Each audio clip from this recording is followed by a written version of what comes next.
It's easy to understand why the crowd in today's gospel tried to hush a beggar who shouted after Jesus as he was leaving Jericho.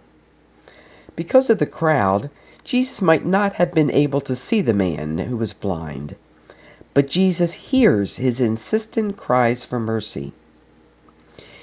There is a masterly interplay of sight and sound in this passage. Having told us that Bartimaeus is unable to see, Mark shifts the emphasis to auditory and vocal exchanges. Bartimaeus hears that Jesus is passing by, so the beggar starts shouting out his request for mercy. The others try to silence Bartimaeus, but he calls out all the more.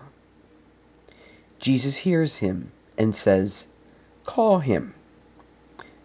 They summon Bartimaeus, telling him that Jesus is calling him.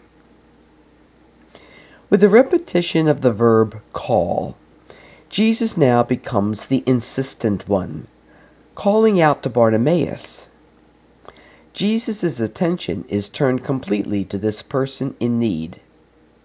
This is not a curt, "What do you want?" but a deeply interpersonal exchange between Jesus and Bartimaeus, as Jesus asks, "What do you want me to do for you?" It's not clear whether Bartimaeus is asking to see for the first time or to see again.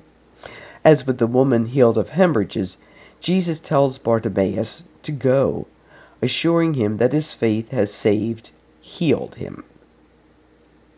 And like the fishermen at the shore of the Sea of Galilee, Bartimaeus does not go away, but instead follows Jesus on the way.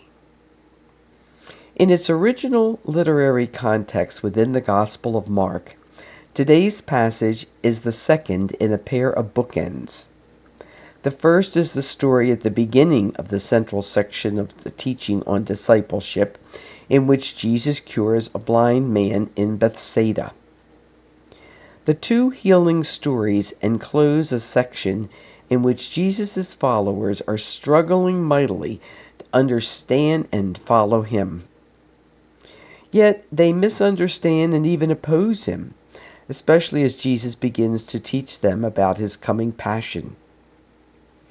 The story of Bartimaeus gives assurance that the disciples can be healed of their inner blindness and enabled to follow Jesus on the way. Like Bartimaeus, who threw aside his cloak to come to Jesus, they may need to cast off whatever shields them from the demands of Jesus' way.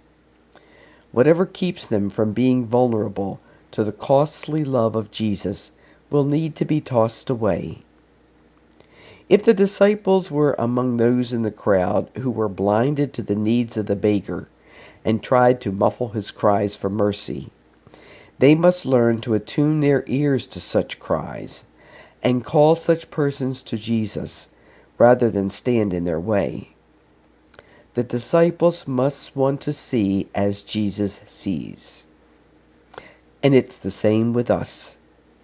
Whenever we disciples cannot see or understand what God is doing, as when our beloved teacher cries out in anguish from the cross, seemingly unheard by God, we need to learn to follow blindly on the way, trusting the inner sight that assures us of divine love that is stronger than any suffering, stronger even than death.